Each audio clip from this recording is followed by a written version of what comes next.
Hi guys, welcome back to Chris channel, and for today's vlog, how to be an online English teacher. Okay? So, ano ba yung mga pwede nating mai-advise or maitulong para sa mga aspiring na gustong maging online English teacher? Yes, ano ba yung mga importanteng dapat nating gawin sa sarili natin or magkaroon tayo para magsimula na maging online English tutor or teacher. Okay? Number 1, guys, napaka-importante yung confidence. Okay? Bakit importante maging confident ka kapag gusto mo maging online English teacher? Kasi, ang ituturo mo sa online is English. Diba? Which is not your language, not your first language. Kasi Tagalog tayo, diba? Mga Filipinos tayo eh. So, paano mo ituturo or paano matututo sa'yo, gagayahin ka ng mga estudyante mo, mai-inspire silang maging confident, magtiwala sa sarili nila, na gamitin yung lengguwahe na hindi rin nila first language, na hindi rin nila language. Siyempre, kailangan mag-start yon sa'yo. Kailangan maging confident ka. Since ikaw yung teacher, kailangan maipakita mo, magsimula sa'yo na pwede mong ma-deliver, okay, ma-express yung sarili mo confidently sa paggamit ng language na hindi mo naman language, na hindi mo naman first language. Alright? So, you have to be confident. Hindi ka pwedeng mahiya or mas nahihiya ka pang express yung sarili mo kaysa sa estudyante mo. 'Di ba? Kailangan mong ma-deliver yung language na yon, kailangan mong maturuan sila, ma-impluwensyahan sila na gamitin or matuto, maging magaling, maging marunong dun sa language na yon kahit hindi yon ang mother tongue nila. Alright? So, napaka-importante na confident ka kapag nagtuturo ka. 'Di ba? So, dalhin mo siya ng maayos, express mo siya ng maayos. Okay? Hi, example, ang name ng student mo is Chris. Okay, hi Chris, this is your teacher, and how are you today? How was your weekend?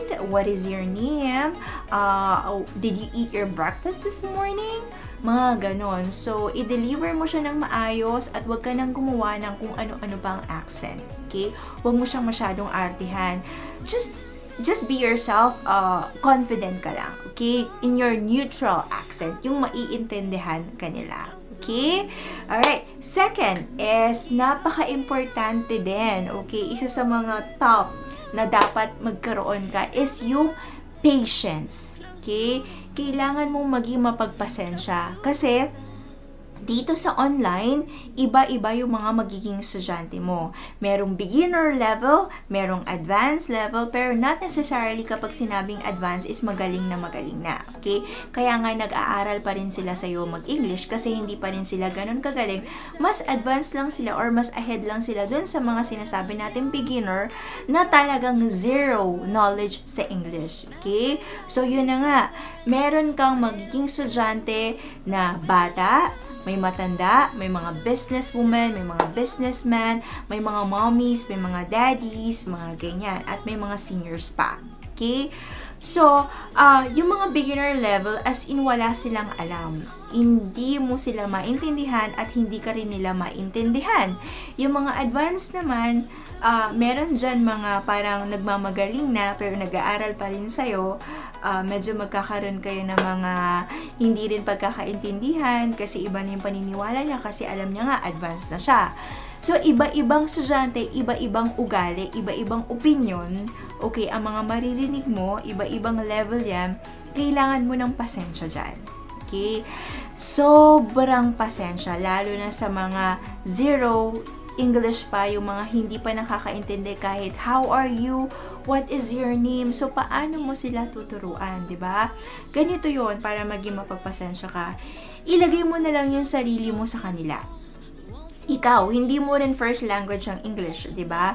Noong tinuturuan ka ng teacher mo, hindi naman automatic napakagaling mo na sa grammar, napakagaling mo na sa pronunciation, sa mga vocabulary. So, yung mga teachers mo noon, sobrang nagpasensya rin sila sa'yo para matuto ka ngayon, magtuturo ka naman at i-share mo naman yung knowledge na tutunan mo sa mga teachers mo sa iba, sa mga magiging estudyante mo.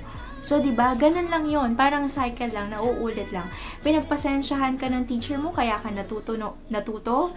Ganun din ang gawin mo sa mga magiging estudyante mo ngayon. Okay? Hindi mo first language ng English. So, agad-agad ba alam mo yung isang word, 'di ba? Agad-agad ba memorize mo ang pattern sa grammar, sa English grammar? Hindi naman, 'di ba? So, ituro mo yon slowly and you have to sound friendly dun sa mga magiging estudyante mo, 'di ba? Huwag kang magbubugtong hininga kapag hindi ka nila nagigets agad or hindi ka nila naiintindihan. Kasi kapag nawawalan ka na ng pasensya, maririnig yon sa boses mo. Makikita yon sa mukha mo. Mahahalata at mararamdaman ng estudyante mo yun kung paano ka magsalita. 'Di ba? So, kahit na anong pigil mo, mararamdaman nila yun na parang nagagalit na si teacher ganyan, parang nawawala na yung pasensya mo. So, kapag ka naramdaman nila yung ganon, sa tingin mo ba, mai-encourage mo ba yung estudyante mong matuto sa'yo, sa klase mo? Diba hindi? Kasi, maaano na sila nagagalit siya, yung ganyan. So, kailangan mong mag-ipon ng maraming pasensya. Yan ang number 2 tip ko sa'yo. Okay? And then, number 3, ano pa? Kailangan mo ng time management. Okay? Sa online, merong mga phone. Okay? Phone, English, meron doon na phone lang ginagamit. 10 minutes lang. 10 minutes lang, bawat estudyante ang magiging klase mo doon. So, paano mo isasaksak lahat na maturuan siya, kasama na doon yung mga rapport mo, sa loob lang ng 10 minutes? Okay? Kasi meron kang next student after that, so hindi ka pwedeng lumagpas doon.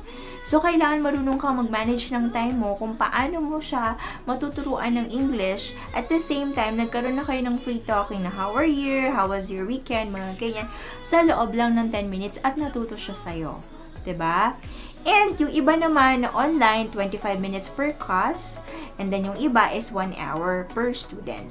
Okay? So, kailangan mong i-manage yung time mo na mailagay mo dun sa time na yun na ibinigay sa'yo ng bawat klase mo na maituro mo. Or, hindi mo naman kailangan ituro lahat ng isang bagsakan lang. Yung matuto sila sa'yo dun sa time na binigay sa'yo na klase mo dun sa estudyante na yun. 10 minutes, okay? 25 minutes or 1 hour. Okay? Hindi puro chikahan lang. Okay? Kailangan may matuto sila. Hindi kailangan maging perfect agad sila in one day sa klase mo. May matutunan man lang sila sa'yo. Alright? Okay. Next one is, you have to, kailangan, don't just tell. Kailangan i-show mo.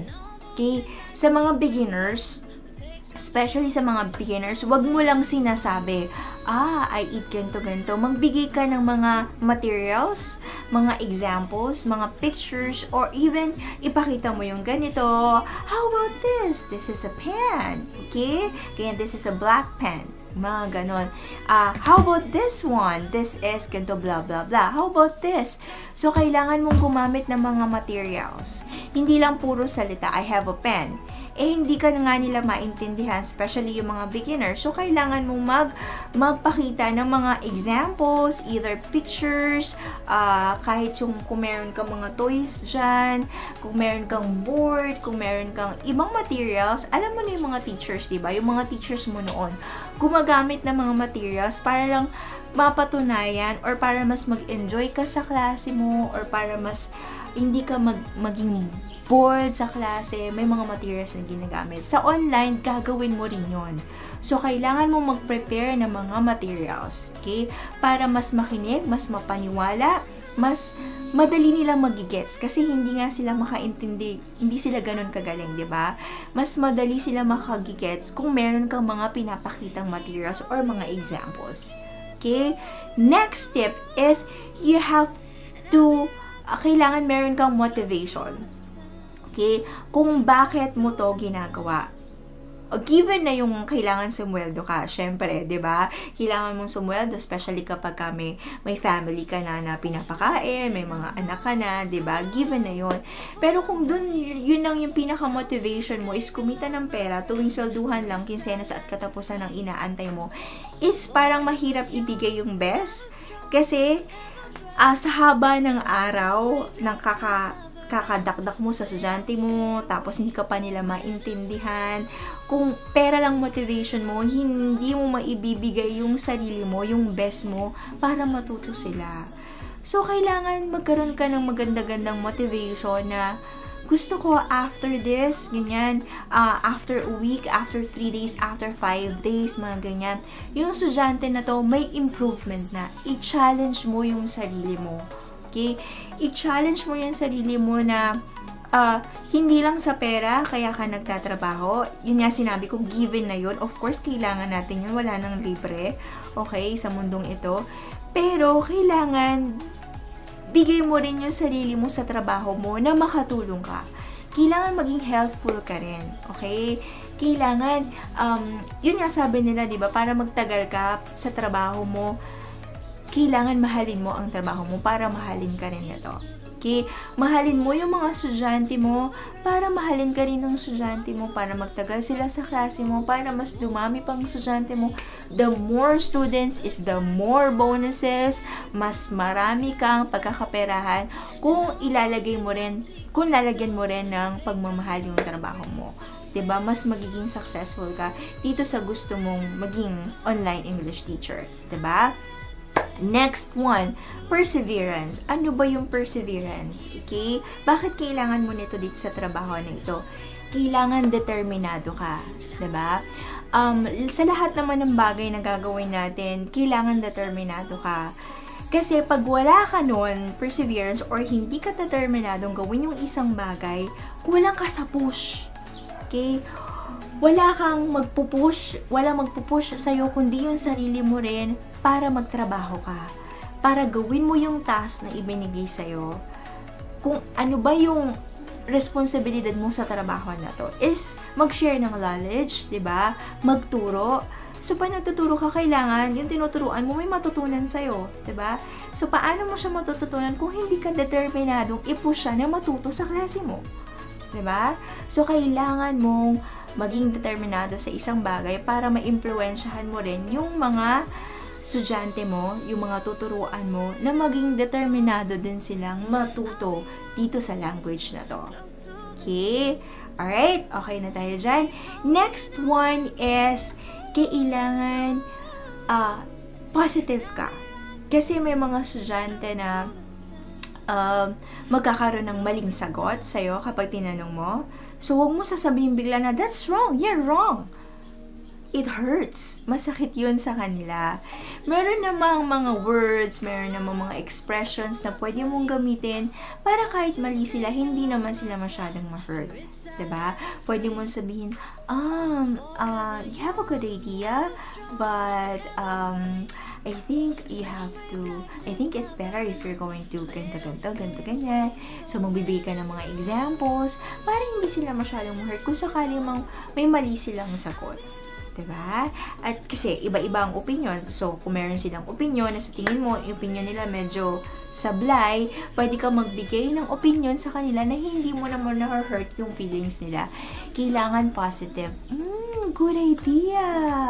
Sabihin mo na muna, i-praise mo sila kasi nag-effort din naman sila na sumagot dun sa mga tanong mo, magbigay ng opinion sila, express yung sarili na kahit na hirap nga sila sa pagsasalita ng English. So, kailangan mong ma-appreciate yun. Positive response. Okay? Next one is empathy. Alright? Bakit kailangan natin ng empathy dito sa mga estudyante natin or sa trabaho to? Meron mga times na may mga magiging estudyante ka na not in the mood. Especially, meron kang mga hawakan na university students, mga mommies, lahat naman tayo may mga bad days. Okay? Pero nag-aaral pa rin sila or papasok pa rin sila sa klase mo. Mahahalata mo na nakasimangot or ang mga sagot is, yeah, I think so. No, yeah, I think so. Mga ganun lang ang sagot. So, not in the mood yon. Kapag merong mga nangyari sa kanila na hindi maganda, katulad din ng mga nangyayari sa'yo normally, di ba? Kapag not in the mood ka, or meron ka mga bad days, kailangan i-comfort mo. Okay? Pero wag mo naman ubusin yung minuto mo or yung buong klase mo na comfort ka lang ng comfort. Okay? Oh, really? What happened? Mga ganon. Okay, sa bata, kailangan Really? Mommy said that? That's okay, baby. Don't be sad. Teacher will help you. How about I'll tell you some stories today. Funny stories, okay? Or magpakita ka ng mga toys sa mga bata, or kapag ka naman sa mga heartbroken na nakapag-break sa boyfriend, ganyan, yung mga university students, ganyan, napapasok sa klase mo na mga heartbroken, show your empathy. Makisali ka dun sa emotions nila. Huwag kang maging deadma, okay? Dun sa feelings ng estudyante mo, or nakita mo na not in the mood, tuloy ka pa rin ng klase. Sige ka ng pagtuturo. What's this? What is your answer? What is the meaning of this? Wala ka man lang feelings, or hindi mo man lang nararamdaman yung nararamdaman ng estudyante mo. So, mawawalan sila ng gana sa'yo. Okay? So, kailangan paminsan-minsan is makuha mo yung loob nila para maging close naman kayo, ma-express. Kasi pag close na kayo ng estudyante mo, mas ma-express nila yung sarili nila, at mas makikinig sila sa'yo, at mas maniniwala sila sa mga tinuturo mo. Alright? And, okay, last but not the least, guys, napaka-importante na kailangan you have to sound very friendly. Huwag kang matapang, okay, sa pagtuturo. Teacher ka, syempre mas ahead ka kasi teacher ka nila, pero huwag mo masyadong i-correct, okay, na this is ganito, kasi teacher ka, so kailangan sundin ka. Kailangan maging friend ka rin nila. Okay? Sa mga teachers mo dati, 'di ba? Friends kayo ng teachers mo, 'di ba? Kasi sinong gaganahan pumasok sa iyo kung napaka-strict mo naman, 'di ba? Matatakot. And kapag natatakot yung isang estudyante kahit na gusto nilang matuto, or kahit na gaano kagaling na teacher, kapag ganyan ka magturo, tingin mo sa sarili mo is teacher na teacher ka, at kailangan ikaw lang ang pininiwala at opinion mo lang ang pinakikinggan, mawawalan ka ng estudyante kahit gaano kakagaling na teacher. So, kailangan maging friend ka ng estudyante mo. Alam mo naman yung friend na sinasabi ko. Hindi lalagpas, hindi masyadong susobra, yung tama lang. At huwag kang boring. Okay? Hindi sila pwedeng maboard sa klase mo. So, you have to do your best para maging lively, 'di ba? Kasi para ganahan silang pasukan ka araw-araw. Okay? So, yun yung mga tips na based on my experience din, guys, na pwede nyong gawin sa sarili nyo. At kung meron ba kayong mga ideas dyan na, kailangan ganito rin, kailangan maging ganito rin ako, feel free to comment down below. Okay, kung meron ka mga suggestions, comments, para sa mas effective pa na pagiging online English teacher, then feel free to comment down below, guys. Okay, I hope nakatulong itong vlog na to, or itong mga tips na to sa inyo para sa mga gusto maging online English teacher. And good luck sa inyo, guys! And then, if you like this video, please don't forget to thumbs up, subscribe, share na rin para makatulong sa iba. And please click the bell. Nandyan na. Okay, click the bell icon para updated kayo sa ating mga next vlogs. Alright, guys. So, once again, this is Chris. And thank you for watching. See you again next time. Bye! Godspeed!